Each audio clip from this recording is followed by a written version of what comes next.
Hi, this is Kalin Jordan. I'm here with Katherine Tipper. We're here for our third episode of Planarchy. Our guest today is Michelle Coble. She is the founder of Odyssey Financial Group, a financial planner.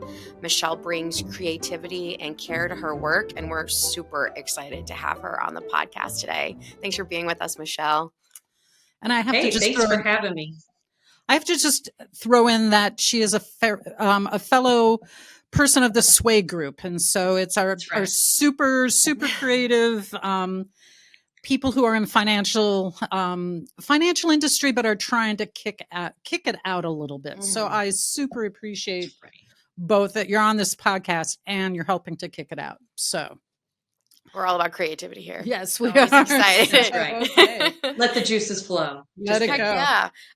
Well, we kind of have a way that we like to start our podcast, just getting to know our guests a little bit more. So first thing I'd love to ask you is, what were you doing 15 years ago? 15 years ago, I was raising two toddlers. Oh, wow. I say toddlers. They were probably older than toddlers, but still really young. I had made a choice I was already in the industry, financial services industry. I was getting ready to branch out to be independent from a career contract model with a life insurance company. And I went back to school to finish my degree all at the same time. I'm a glutton for punishment. Yeah. But yeah, I mean, it was a lot at the time. Yeah. Sounds like a huge pivot. I mean, and to have kids while you're doing that, that's a lot. Yeah. What did you, back then, what did you think that you would be doing in 2025 and 15 years?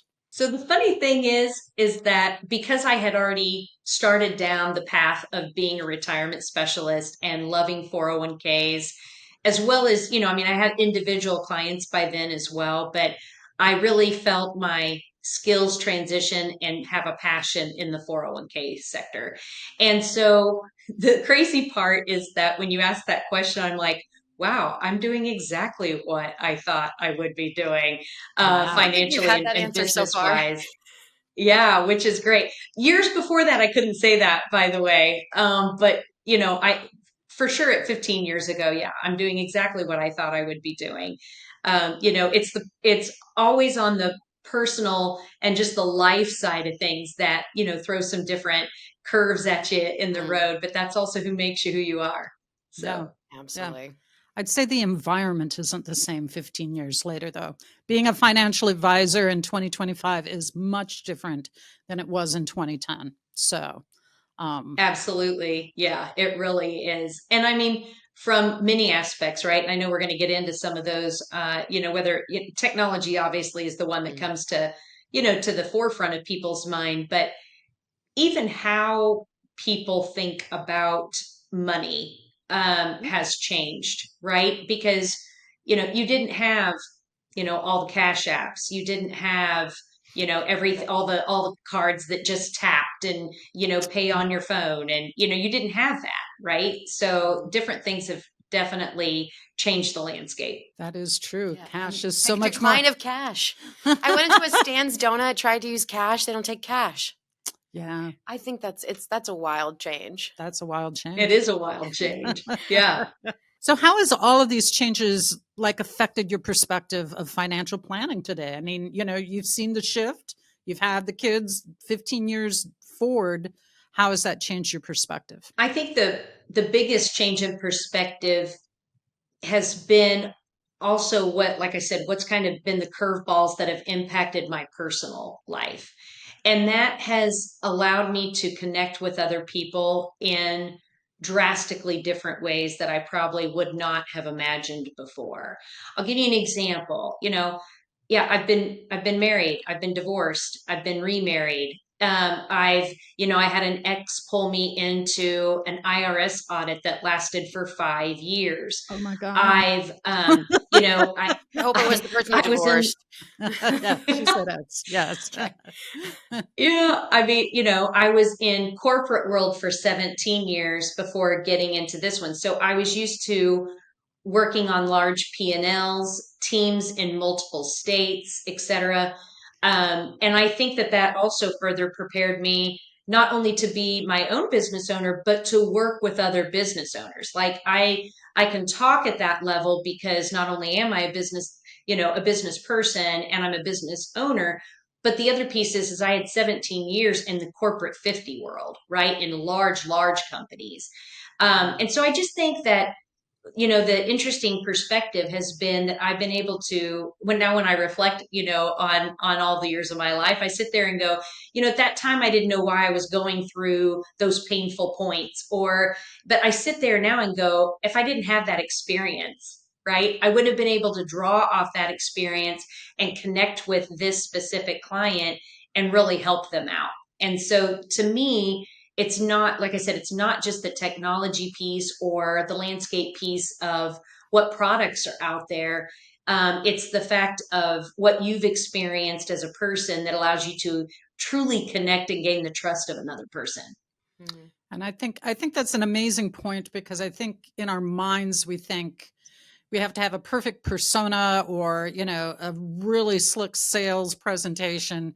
And it's really the ability to connect with people authentically that,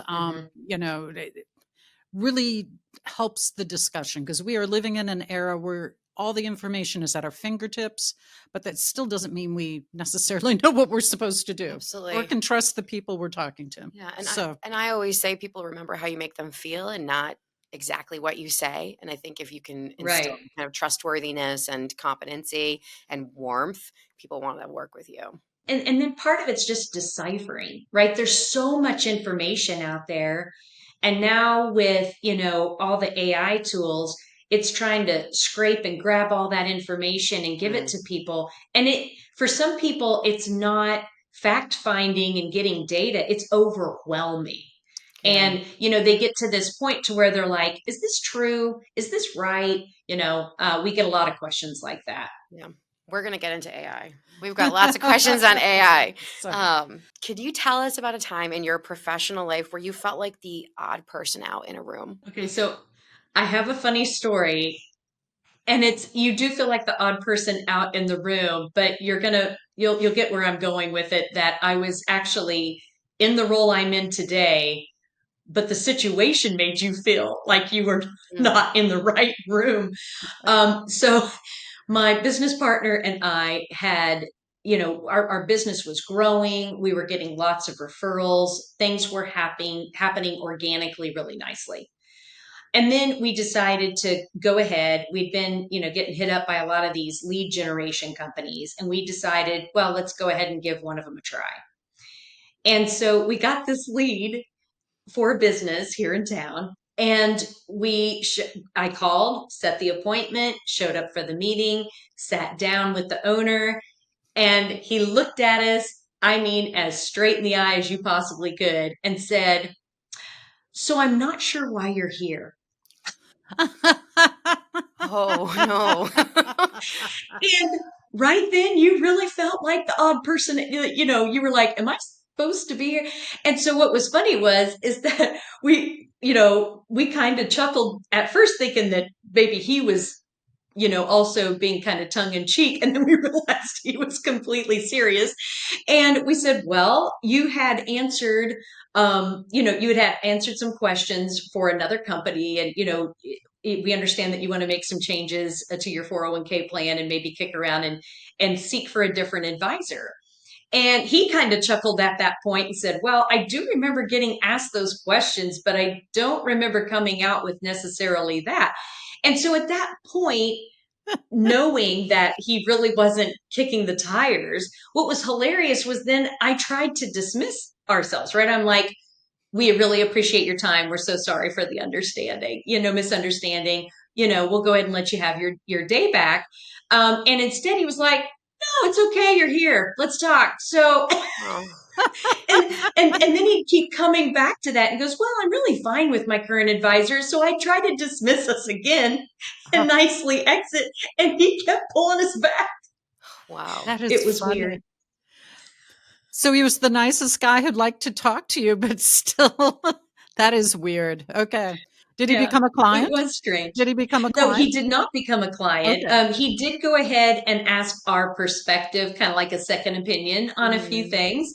And we told him, our candid a recommendation and opinion.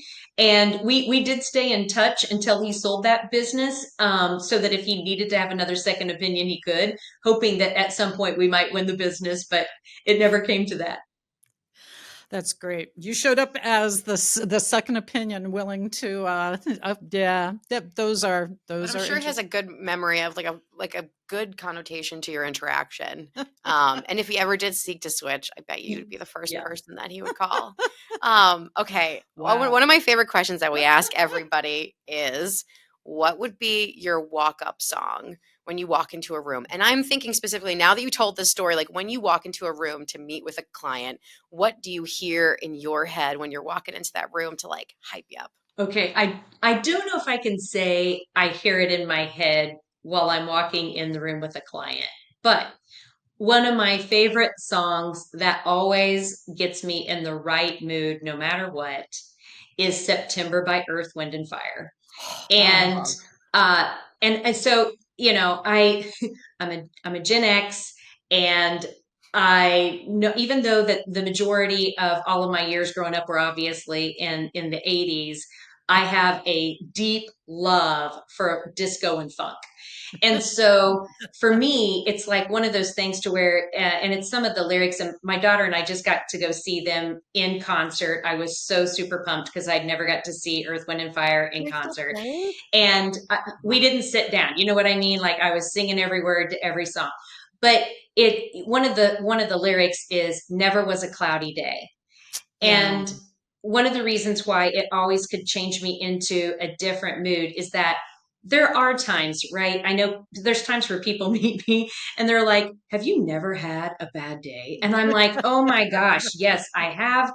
I've had bad years." But it's, I can relate to that piece. I love all the lyrics, but I can relate to that piece because my brain goes to, all right, where, it's just me, whether I'm walking in with a client, let's make these clouds go away, right? Like whatever you're worried about, let's make them go away. Let's make things make sense. Let's come up with a strategy. Let's tackle this thing. Wow.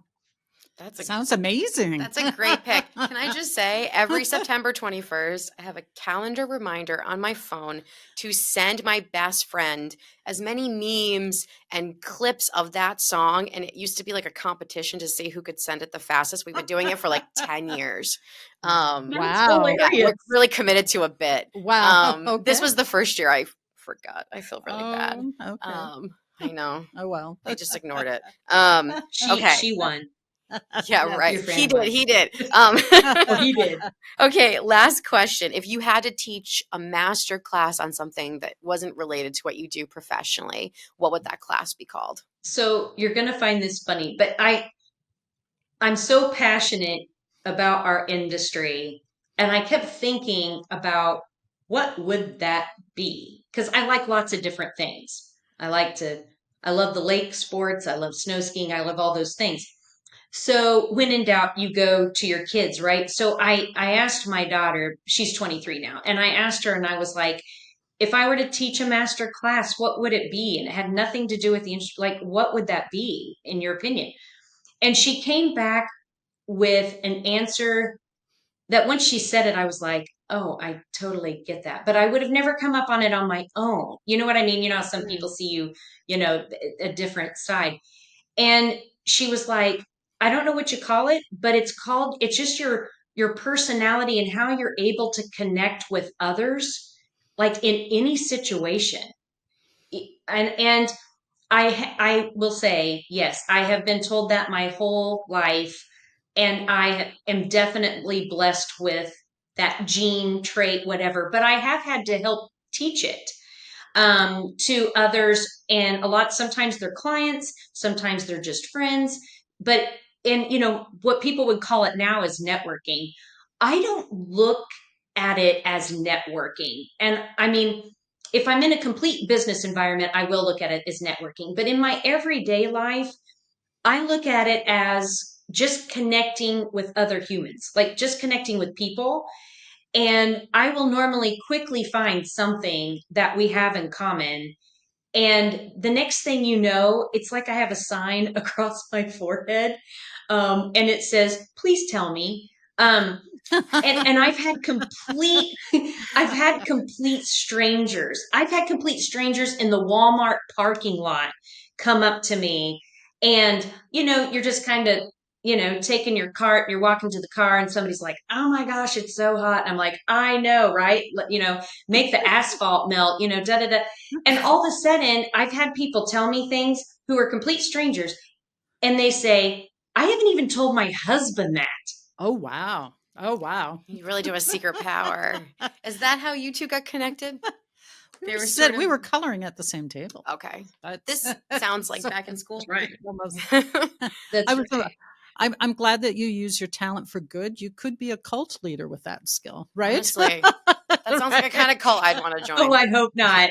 Yeah, I hope not. But yeah, what I've really tried to do is I've tried to take that and I've tried to help people understand how to present themselves and how to be more open and welcoming. And that's what helps with networking. So I have, also taught, some of that as well.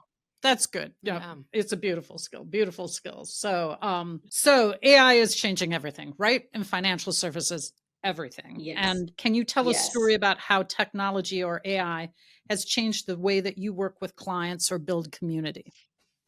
How are you using it as a tool? Yeah, I'll actually bring both sides to that table. So it's interesting to me that how many clients are using AI or are researching the information through AI. And then they'll come and say, and they'll send me a link or they'll send me, an email or a message and go, "Michelle, is this true?" Like, I mean, I get that. And I'll give you an example. Social Security, right? There's a lot of information that's true about Social Security and its future. And there's also a lot of things that are false about that. And so I had a client actually who just messaged me today, found 3 more things and was like, "Michelle, I've been thinking about this, but is this true? Because I'm not sure that's right." And so what I'm finding is that it's putting more information at people's fingertips and they are receiving that, but they're still wanting validation. And I found that it really depends on what generation I'm working with as to where they're looking for that validation, right? So like my older clients are coming to me for validation and my younger clients are just looking for other sources, whether it be AI or something. And so by the time I talk to them about it, then they're just like, they may have already had a preconceived notion that they already know how it's going to operate in their portfolio, or if it's not even going to be there. So that's kind of how AI's been also coming at us, if you will, because now our clients and our prospects have a lot more information. On the flip side, where I have found it to be handy is when I'm truly searching for a specific data point. Like I'm okay, and I've always felt that I'm a pretty good, writer, speaker, etc. So sometimes I have it help me with a little bit of that. But what I'm really searching for is all the mounds and mounds of data. If I sit there and say, how did the DOL just clarify, the super catch up and the, mandatory Roth piece? Okay. It'll send me things, but it'll not only send it, I'll say, give me the sources of that. Yeah. And it'll give me the links. And then that way I can still go check it out. Right. Which is another thing about Gen Xers, check but verify. We've learned that our whole life. And so that doesn't go away. We were chatting with younger staff here who are Gen Z? Gen Z. And they were saying the same thing. They're like, we use the AI, but we want to check the sources as well. So it's good to see that. I think maybe as a millennial, maybe we were a little more like, yeah, sure, that sounds about right. I'll trust the computer's brain I can't see. But younger generations are so much more weary of tech because they've grown up with it their whole lives. Yeah, I would agree that I think the boomers were kind of in awe of it. And we kind of at times go, oh, it's amazing, isn't it? And it's like the speed of misinformation just got faster too. Absolutely. So double-edged sword for sure. So for sure. Yeah. Where do you see the limits of technology in helping people feel confident about their financial decisions? So it's kind of interesting. I was just on a webinar with an author who wrote the Empire AI book. Oh. And it was quite interesting because, what she had researched and found is that because it's going out and getting information anywhere and everywhere that's ever been published, ever been posted, well, that means it's right and wrong, right? There's things that are correct and things that are incorrect. Just like a lot of attorneys have been burned. When AI first came out, we heard about that, and you saw some different newspaper articles about the fact of attorneys looking for whether it be opinion letters or whatever, and they would start citing things in court and they were incorrect. And so, but one of the things that she said that I thought was so interesting was she said, realize that if everybody's asking it, what are the stocks I should pick and invest in? It's going to give them almost all the same answer. And it's also going to lean towards whatever you're interested in. Not that it has any kind of sound advice. And so when you talk about the limitation of it, that's what we're still, we're hearing and seeing from our clients is the fact that, hey, I researched this, and what goes back to what you were saying, right? The trust but verify. It's like, I researched this, but I don't know if that's the right thing. Or, yes, technology right now is where it's all at. But we saw the same thing in the dot-com bust for those of us who are around back then. And it's like people invested heavily in the technology and into all those different companies, and then it burst, right? Yeah. And then what happened? And it's like, yeah, there's always going to be a bubble. There's a real estate bubble. There's a technology bubble. Is there going to be an AI bubble? And the fact of the matter is that answer's probably right. There's probably going to be at some point some limit, and that's when they're going to need to come back to a person.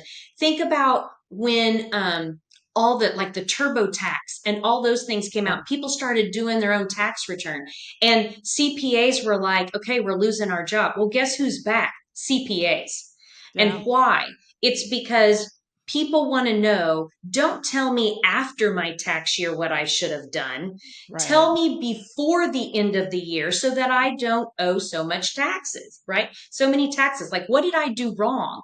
And people are seeking out that kind of before this happens advice. And that's exactly, I think, what they're going to rely on from us from a financial standpoint as well. And I think it's scary to assume that the software program will get every angle that it should have. Or for me, quite frankly, the fear of I've seen enough things go wrong in software that I'm hoping the day that I did my taxes isn't the day that it was doing things incorrectly. So that's part of the whole, that's the whole, like, it was a bad day to do your taxes. Right. So, so maybe doing them in parallel, but yeah, I use a CPA for all my taxes just because I want the experience, I didn't want to make a costly mistake. So, and I could really see there being a way that generations make a kind of statement about things by leaning away from technology and leaning back into trusting people again with those kinds of things. Like, I don't want to use TurboTax. I don't want all this automated stuff. Like, I want to work with a person who I can ask questions of and get that kind of information that you're talking about, and advice that only comes from life experience that the AI just doesn't have that life experience. Though the thing is, we do watch people model loans and stuff for 401k plans at 2 a.m. So sometimes it is technology that can answer your question in the middle of the night, and then you verify it with a person the next exactly. day. I'm not reaching good point. 2 a.m. I don't want that. Yeah. So I think we kind of answered digital tools and people. Yeah, I think we did too. Yep. I'd love to kind of shift topics a little bit more and talk about your perspective being a woman in this industry, as someone I'm new to the industry. I only started a couple of months ago. So I'm kind of noticing a lot about how events are and what the kind of makeup of the people that I'm often working with is. And it's male dominated, is at least what I have noticed. And I'd love to know from you, you've built a career advocating for retirement policy and supporting clients from all walks of life. Could you share a story about a time your perspective as a woman influenced your approach or helping a client? Sure. I think one of the obvious ones, I'm going to give you an obvious, then I'm going to give you a not so obvious. But my obvious one is that I actually do have many women who are either single, never been married, or divorced women who just, maybe they let their husband run the finances, and they come to you and then they go, here it all is. I don't know what to do with it, and I don't even know it's here. Right. Mm. And I just want to make sure, Michelle, that I don't run out of money. Right. I mean, that's by far, the biggest fear.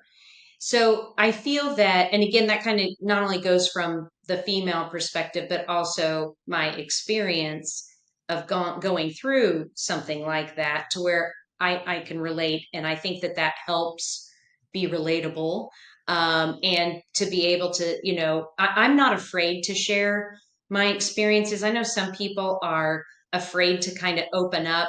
Maybe they feel that it's not so professional, that they need to, kind of, Katherine, like what you were saying, you got to keep this professional face on. And it's like, you do to a point, and then there's going to be a certain kind of place in the conversation to where it actually could really help somebody if you shared, your thing. The other thing is like, I also, cared for an aging mother, and my mother has since passed away. But she, had lots of ailments. She was in assisted living and then long-term care. And I also deal with a lot of people that all ages, anywhere from, 30s on up, that are dealing with the same thing. And sometimes it's not so much that they're worried about the finance piece. It's like, how do I prepare to make sure that, so when my parent dies, when that time does come, that, myself and my siblings can handle everything. Michelle, can you give me a checklist of what I need to have in order? Can you tell me is there something else I need to work with an estate attorney on? It's that kind of piece, and not necessarily, hey, what am I going to do with their 401k, and is it taxable? Right. And so what I find is that, again, kind of bringing, and I'm going to tie this in, probably somewhere else in the conversation, because it's very interesting to me. But if you've never ever looked this up, you are going to want to. And it is like a Friday night, grab your significant other and have a glass of wine or a beer in hand and get ready to laugh your butt off while saying, oh my gosh, that's exactly right. That's how men are. That's how women are. And that's too funny. But as a financial advisor, it will really help you relate, whether it's to the same sex or to the opposite sex. And it's The Tale of Two Brains by Mark Gungor. And he's like a marriage seminar kind of guy. And the recordings that are out there are older and are still spot on. I mean, they are so funny. And I'll give you an example. They talk about how men have a nothing box, and all right. of their I don't even know what it means. compartments. It sounds right. Men have every single subject in a different box in their brain, and then they truly have a nothing box. So he tells you, he's like, women, when you go up to your man and you say, what you thinking about? And they say, nothing. You need to believe them, because they have a nothing box. So many fights. And the funny part is that women don't have a nothing box. And so then he goes into the women and he's like, and women are like, don't try to tell me you don't have a nothing box. You know what you're thinking about, and you're just not telling me. And then you start, spinning out of control. And so what's wonderful, and like I said, it's not a short video. So truly, Friday night, grab the beer, grab the wine, and have a good laugh, because it's spot on. But what it helps you as an advisor, or even as a non-advisor, just working with people. My partner is male, and so he and I love to meet with husband and wives together, my business partner. And the reason is because we always find one of them is going to relate to one of us, and the other one's going to relate to the other one of us. And you were saying, how does a female really help me in this industry? It's that sixth sense and that different listening ear. Yeah. That's where I see it really come into play. And that's when I pick up on things like, it's not what they said, it's how they said it. Yeah. Right. And so they'll say something and I'll go, I want to go back to that. When you said, because I'm remembering it's in a box. If it's a man, it's in a box. And if it's in a woman's brain, it's all tangled up like a complete web. And I've got to kind of help them unravel it. And so I would say, that's one of the things that I think women bring to the financial services industry is it's not cut and dry. And it's not just everything people tell you, because there's lots of things they don't tell you, and you've got to figure that out or get it out of them, just draw it out of them. Do you know what's hysterical about that is I once was telling one of our younger male workers just how my dad's in his late 80s, and all these things happening physically, but it was funny. He was at the hospital, and what he was basically doing was just angling for a snack from the nurse. Okay. And I said, I just didn't realize that, the primal thing is like, I want a snack. And it's funny, I'm talking to this 22-year-old guy, he just goes, yeah, I wish my girlfriend would bring me a snack. So I'm just saying is sometimes it's really basic, and we don't really want to do the face value thing of just like, what were you thinking about? I'd like a snack. Do you know what I mean? And then you go, right. Well, was that a weird relationship? No, they just want a snack. And they would love it if you brought them a snack. Do you know? So right. it's funny that. He'll be quick to tell you. And if a woman says, what are you thinking about? And she says nothing, no, you should be worried. Big trouble. I've done that. Oh, it's never nothing. Or if they say, how are you? And you go, I'm fine. You're not fine. Big trouble. Yeah. Okay. So I feel like we could stay on this topic for a while. Right. What advice would you give women that are just entering, like me? I'm new to this. I'm just entering this space. What advice would you give me? And women who are seeking leadership roles too, in the kind of financial services space. I literally just less than a month ago had a very long one-on-one conversation with somebody on that exact topic. And they were picking my brain and just asking for what I'd been through, right? So like you had said, it's still a very male-dominated world. At the same time, more and more women are getting into the industry. And I'll give you an example. I remember when I first got into this industry and I went to my first industry conference and I was asked, who did I work for? And I said, oh, I work for myself. And they were like, no, I mean, which advisor do you work for that's here? You probably wouldn't find someone that would ask that question in an industry today at a conference. Right. You hope not. It in case you didn't understand. Yeah. And so what I would tell women that are first getting started out, a couple things. The first one is make sure you have money back in the bank, especially if you're branching out on your own to be a financial advisor, because I call it the slow burn. Some women have that kind of, and I'm a very goal-oriented driven woman. But you always hear, sometimes men have that like killer instinct, or, they're out to go sell and da, da, da. In the financial advising world, not only is that not the case, that's also not how women in financial advisor world work. Instead, we are about building the relationship and getting to know someone and then gaining their trust. And then we hope that they, go ahead and we can give them a recommendation and they're going to go with you with that business. Well, that's a longer time. Yeah. That's a much longer time than a transactional based kind of business.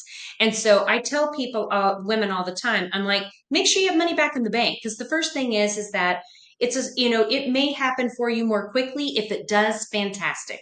Right. I said, my experience is that I built it over time and then it took off like a rocket. So I had to make sure that I had some things set aside or something, my own budget and my own financial strategy in order so that I could help others the way I wanted to build that relationship and the way that I wanted to. So that's one of the things. On the leadership role piece, I would just say it's one of those things to, make sure you have your own house in order. It's interesting because in the financial advising world, your credit score does come into play. Oops, did I lose you? Are you there? Cut out for a second. If you want to just start your sentence again. Yeah. So one of the things that happens in the financial advising world, right, is the fact that you may get into a role and they actually do credit checks and background checks and your credit score, et cetera. And so it's called make sure your own house is also in order before you start going for those leadership roles. Because you might be questioned in a different angle and arena that you weren't expecting, that is not true of any other kind of industry. Actually, maybe nice to know, right? What you said around the relational aspect really resonates with me, because before I did this, I worked in politics, and I did like a lot of organizing of people. And there were two approaches. There was like transactional approach where you just make a hard ask of somebody, see if they say yes, okay. Or you build the relationship and you do what we would call like a ladder of engagement, where you make incrementally more like invested asks. The first ask is easy. Like, let's just have a conversation. After the conversation, like, let's continue the conversation. Maybe you come to this one event.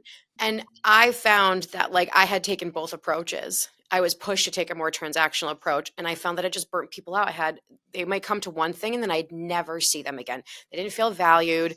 They didn't understand why they were there, what they wanted out of the experience. And if you just kind of go in with your own agenda, push, you might make a sale, but I feel like it's very limited in the kind of being able to make multiple sales or build a relationship with somebody that lasts for decades, where you can get more and more business from them over time. And I think that like that's the kind of approach that it seems like women take more often. And it seems, like you said, that slower burn. It takes a while. Yeah. It takes a while, but it's definitely more rewarding and sustainable when you have that approach, I think, than the kind of turn and burn and you're always looking for the next thing because you've burnt all these other relationships. Yeah, definitely. And I think I saw that a lot, by the way, in the insurance world, and that one of the things that I saw from other people that I worked with back in those insurance days, they used to say in the industry, I wake up January 1st and I'm starting back at zero. And, that's different for wealth managers. That's different than the 401k side, et cetera. It is all about the relationship and fostering and keeping, doing all your due diligence, doing the things you need to be doing so that way that client has longevity with you, right? That's interesting to say. It's kind of industry specific too, that it's that way. Yeah. Though, yeah. Not sure if everybody always operates that way though. So, but this is true. Yeah. Okay. So you did, when we talked before this, you did talk that you were also often a resource to your daughter's friends, right? Like I know a lot of financial advisors will have, like, I'll only deal with people who have $500,000 in assets or $1 million in assets. But there's a real need for that kind of thing in people's early ages. So tell me some of your experience on complete newbies and what they need to know and how you've been able to help them. Yeah. So I'll tell you, it was interesting, but one of the things I'll say that I did, and I'm really happy I did, was I found out from my kids' high school that in one of their classes, they were talking about the stock market. And so in the state of Oklahoma, they actually brought back a mandatory class that talks about budgeting and finance and credit score, and you have to take it to graduate. And I wish more states would do that. And so luckily, my daughter was like, my mom does that. That's what my mom does. She does 401k plans and she works in the market. And so I was at a parent teachers conference, And I brought it up to her and I said, hey, I understand that you go over this subject. If you ever feel like, there's a little bit more in depth that you would like to go, or you're just not comfortable speaking, I'd be happy to volunteer and come in that day and speak for that hour. And she was like, are you kidding me? Yes. And I said, okay. And that's kind of where the introduction came in. And I wasn't looking for business out of it, and I didn't get business out of it. That's not what it was about. It was about how can we start training our young people to do maybe even what we didn't do, which is start saving earlier, understanding Roth, all those different types of things, and that it's not all about what stock you pick, and it's not all about crypto. There is a thing called diversification, and there is a reason why. All those different types of things. And so what was interesting was I had everything prepared. I got in there, and you could really tell whose light bulb was on and the ones that were just like, and this is the over. whole right, yeah. I'm sorry. I've got to get to my next class. But what was really great about it, and it was funny because I came back to work and they were like, well, how was it? And I said, what's funny? It's just like when we're at people's businesses and we're helping enroll and answer questions in the 401k. You have a select group of people that the light bulb has finally come on, and they're the ones asking questions. And the rest of the employees are like, well, at least I'm not working right now. What are you going for lunch? It was hilarious. I was like, oh my gosh, it's like the same dynamic. And so that was one of the ways that I started really working with, youth and with younger. And then my niece, who's also in her 30s, when she was in her young 30s, and she's got, friends both a little older and younger than she is. And they used to come to the lake with us all the time. And that friendship blossomed. And now, guess what? They're dealing with aging parents. Yeah. And they started talking to my niece about it. And she goes, no, you just need to talk to her. Just set up some time. She'll talk to you. This is what she does. And Yeah. so those are kind of the two things that I, have noticed, Katherine, when you were asked, that's how I've noticed. And I just try to make myself available, but even more so, they want to be heard. They know they're not the first person through it, but they want to be heard, and then they need to understand what they need to do. Like, what are my next steps? Because AI is not going to tell you all of that either. It's going to be different for every situation. Yep. Yep. But I would say it's definitely cool now that somebody can say, my mom knows this stuff. My mom works and does this because it's a real flex. It is a real flex because really, as the boomer in the room, grew up where if women, not a lot of my friends, women, their mothers were working. And then if they were in like nurses or teachers. And so the whole pension thing was either taken care of or really scripted. And so it's actually super cool now that you can ask your mom and your mom will know, Yeah. So I think that I love it. So, well, I'll give you one other piece. I also grew up in a generation to where your parents didn't share that kind of financial information, right? And so I knew what was expected of me. I knew I was expected to work hard. I knew I was expected to, put money back. And I was expected that, guess what? If you didn't go to college and you moved out, you're on your own.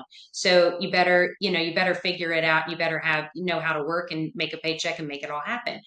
But they didn't necessarily share they didn't ever want to put those trials on you, right? That stress on you. They just wanted to make it better for you. And so I do think that's the other thing that's way different right now is that you do have, kids and parents and aunts and uncles. Everything's free game. Like talk about it. They'll talk about anything, right? Ask you anything. Yep. Depends on your family probably, but yeah. I know that's, I love it. but yeah, I do agree that it wasn't what I would say, even though generationally it just wasn't talked about, right? There were expectations, but there actually, when you talk about scaffolding and everything else, there was be a professional, get a good job. Absolutely. That was the only ever advice you really got. About retiring when I was young. And there were no like the class you're talking about, I would have loved to have had that class in high school. Nothing about credit scores, nothing about how to kind of like build your credit up. My mom was like, don't take out a credit card because you like to shop. That was really like the only advice that I got. We just like we didn't talk about it. Right. So, and that's, and I think that's one thing we've learned. We have to start talking about it. Right. Yeah. And you've got to create a safe enough environment to talk about it. Because otherwise, you feel judged all the time. Right. Right. And I'd say those really beginning questions are hard to ask because everybody wants to make it look like they know what they're doing. Only ask smart questions. Right. And there's a lot of non-smart questions you have to ask first. I ask non-smart questions all the time here, just for the record. So, okay. Well, our closing one. So, if there's one financial myth or message you grew up with that you had to unlearn. So was there a myth you had to unlearn as an adult? So I would say that I didn't necessarily unlearn it, but I did have to realize it. Like I had to come to a realization. And that is you're going to laugh. CDs have a place in a portfolio, in certain portfolios. And I'll give you kind of a little history. But when I was growing up, we were in hyperinflation, right? And so the people who were saving were making bank. They were getting 15, 16, 17% in CDs. Something that has never happened since, and you'll never probably hear it ever again, because now we understand monetary policy. The Fed understands what levers to pull so that we don't get back into that hyperinflation. It was great for savers, but good night for people who didn't save. It was awful, right? I mean, people were losing their houses. They were losing, that's also when the savings and loan went bust, right? So like all these things were happening. So when you go back and you kind of look at that, it's really easy in kind of our younger years to sit there and go, why wouldn't you put money in the stock market? Have you seen what the stock market's done? Have you seen how much it's, grown over years? Yes. But when people have different feelings and different memories, I'm going to call that, about money. So like I'll meet with somebody and they may remember that their mom and dad didn't have anything or that they lost everything. And therefore they're afraid of the market. And I've learned, okay, then let's not fight that. Let's go with that, right? Like let's go ahead and find a different product than that's making 4.5%, 5%, and you don't have to worry about it being at risk. Is that what you want? Yes, you can do that. Yeah, I can do that. There's just different. So there's times to where I've had to unlearn, right? Because like I said, for us, it was all about the market and the creation of mutual funds, and why was that so important? And you didn't have to have enough money to have a single stock, right? You could buy a mutual fund and have multiple. That kind of all stuff is what I grew up with. And so that was kind of where I have a lot of young people that, right, they're all about, now they have an app on their phone. They can buy stock whenever they want. And they're going into like high risk things, not realizing they're real high risk things until it takes a big nosedive, right? I'm laughing because I had breakfast on Saturday with a bunch of my daughter's friends. And one of them we were talking about something and she says, I think I should buy more stock in this company. And she took out her phone and bought three shares of a company and I'm just so easy that you can just in the middle of, we're eating and talking and she bought 3 more shares. And I'm like, that is just such a different on your phone. Yeah. Immediately. Literally everything. You don't even have to really review it very much. You just kind of, I know where that is. Oh, 3, and I'm just like, oh my God, that, I came from the generation of more, decision fatigue. You had to research call somebody, right? Right. Well, yeah, I didn't have the money. I was the one putting it in the savings account. Fair enough. Okay. If you could rewrite the way financial conversation happens, whether it's like at home, in school, what would you change? And I think we've talked about this a little bit, but do you have anything kind of more specific to add in terms of what you'd like to see change? Like when you were in your daughter's class talking to those kids. Yeah. And I'll even, I've even had clients come to me and it's, they didn't even know they could become a client because they thought weren't, they knew they weren't the ideal client. They had too much debt, all these different types of things. So if there's something I could go back, and I kind of take it on as a little bit, I call it my nonprofit side, personal nonprofit side, which is I would love to continue to coach people on the fact that you can still retire if you create the strategy and the discipline to do so. You don't have to, I have some people that sit there and say, well, I'm just going to have Social Security. So I guess if it's not there, that means I'm going to have to work until my dying days because I don't have anything else. And like they write it off like that. Like they just, like it's like though they can't change it. And then I have other people, you might meet a person and they may say, well, if I ever win the lottery, I guess then I could retire. And, they're saying it to be funny, but when you realize that they really mean it, that's when it's sad, right? And you just sit there and go, no, we have more people in the United States retiring with $1 million and being, I remember when you heard somebody was a millionaire, it was like, oh wow, that's exciting. Everyday common people have been able to build that up and be able to retire. We have more millionaires right now than we have ever had in any other time of life. And when you sit there and say, and they're, guess what? And they're still afraid they're going to run out of money. Well, Right. I And think that's so very true. if I could go back, it's to teach people, you know what, start with $50, start with $100, make that $100 become $150. I always relate having the discipline to be able to save, whether it be for retirement or anything else, just like weight loss and exercise. Because for me, that's what I struggle with. Financial advising, got it. What do I struggle with? Exercising and weight loss. And so, for me, it's the fact of I got to carve, gosh, I have to carve out time. When do I have time? I don't have time. When am I going to Yeah. exercise? Right. And so it's the same thing, except now we have way more tools in our tool belt to put everything on automatic pilot. So why don't you? You can, at your employer, you can now normally make your paycheck go into 4 different bank accounts if you want to. So why not do that? Why not just go ahead and say $50 out of every paycheck, I want to automatically go into this other savings account so I don't see it and that I'm automatically saving. It's all these different tools that are now at our fingertips. And if I could go back, that's exactly what I would do is I'd start coaching people to do that at the youngest possible age they could. Oh. Well, I think that's a great way to just kind of go, and there we go. I know we could do more questions, but I like to end it on that. So other things you'd like to ask? I would love to ask this question about Social Security. Okay.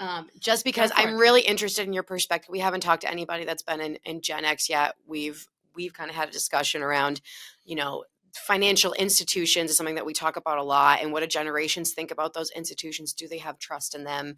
And when we talk to younger generations, we hear a lot of distrust. People don't think Social Security will be around. They don't really trust in those institutions. And I'm curious from your perspective as a Gen Xer, how you feel about that and what you kind of see. You were just talking about people saying like, hey, if Social Security is there, great, I might get something.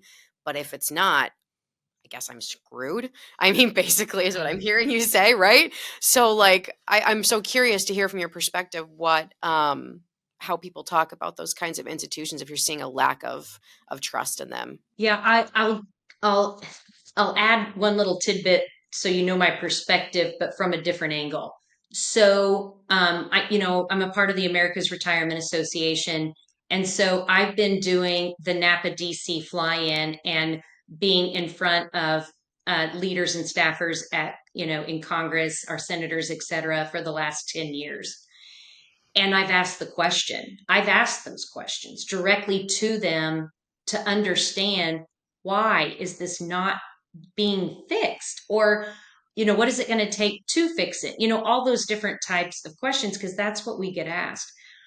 And so my answer comes from also having kind of that, wealth of information, if you will, of picking people's brains up there. And what I would say is that Social Security is not going away, but it is getting ready to be different. Mm. And the reason I say that is because you have to realize, it's like a crazy statistic, so don't quote me on this, but it's like 65% of all Americans that are already in retirement are living solely on Social Security. I'm not surprised at all. Yeah, wild. And that's a crazy number. And you just sit there and say, we could become a third world country overnight. If you really think about it, think about that.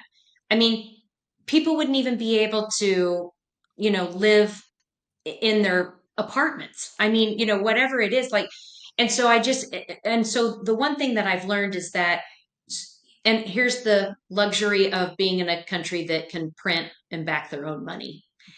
That can happen if it has to happen. B, we are all probably still going to get Social Security, but it's going to be reduced. And that's exactly what I tell clients. I'm like, I can tell you right now that based upon the current law, it shows it's already written into law that they're going to have to reduce it in between, because it already says if it becomes when do we do it? And right now it's forecasted in between 2032 and 2034 that they would have to automatically reduce it by 10 to 15%. Okay. So even if no one comes in and solves for that, it's going to be different. And then on top of that, they still have to figure out the line in the sand. At what age do we say, okay, great, you get a reduced benefit, and anyone who's younger than X or born after this date is going to get even less, because it's not sustainable, right? So I do think that Social Security will still be here. I just think it's going to look and feel a lot different. And I think we all have to remember Social Security was not created to replace your income. It was there to help, but not replace. And because of that, that's exactly why we keep preaching the story that we do on why it's so important to get in your 401k plan at work, and why to always make sure that you at least get your employer match, double that money as it's going in every single time. Oh, that's interesting. Yeah. In our own discussions, we've had a certain amount of, being a boomer, Social Security was there. It was, and the feeling of almost, it was always going to be there. It might not be a lot, but it kept grandma fed, basically. Okay. And you just kind of go, I got it. And so in my mind, still always as a boomer, it's just like, it's doable. It's just about funding. Do you know what I mean? And funding is something that can be solved. But it is funny that when I talk to people of other generations where they didn't have maybe the institutional idea that things can last and be there, it's a different mindset. And so it's just very interesting to especially talk to Generation Z, who's gone through COVID, has always heard that Social Security isn't going to last. Just how do they start framing for, yes, I can either retire or step back or whatever those words are. And I would say even retirement is always framed in kind of a boomer way too, which is just like, age 65, I just get to stop, right? And I have so much money, it's going to be amazing. And it's just kind of like, even that's kind of a little bit of a strange idea. Do you know what I mean? Like there's ways either to supplement it or to do some other things, but the idea that you can just go sit in your rocker at 65. And the funny thing is, we've also done a lot of look at the FIRE system, which are people who retire early at a certain age. And it is so hysterical that they say they're retired, but they have a lot of gig jobs. Yep. Do you know what I mean? So even they go, yeah, I saved a certain amount of money, but I still bring in a little bit of revenue doing this and that. So I think we have these black and white ideas kind of we were just told what to do and then you're supposed to do it, versus now we're more in a model, got to discuss it a little bit. Have a little bit of flexibility in our thinking. Yeah. I feel like the Gen Zs that we've talked to, or like the impression that I kind of get is they just don't think it'll be there. And so they're planning for, what do I do without it? And having worked in politics in 20 years and been in some of those rooms you're talking about, I don't really have a lot of faith that, I think there'll be some kind of benefit like you said, but I think it will be so insignificant that, people that live paycheck to paycheck are really going to be struggling by the time they retire. And I think it's going to be a big problem down the line. But okay, we're not going to solve it today. Yeah. And on that happy note, right? Yeah, gosh. Well, I very much appreciate you spending time with us and going through that. Thank you. Your wide range of approach in terms of how you talk to different people. It's very refreshing. So, for people watching, any both questions? of you. Well, thanks. So you definitely can find Michelle on LinkedIn, and her contact information is there. And if you have any specific questions about 401k plans, please contact us at sales@hunterbenefits.com. You might even get a call right here from Kalin. Right for me. That's right. So, okay. You go, Kalin. Yeah. So, okay. Well, thank you, everyone. Take care.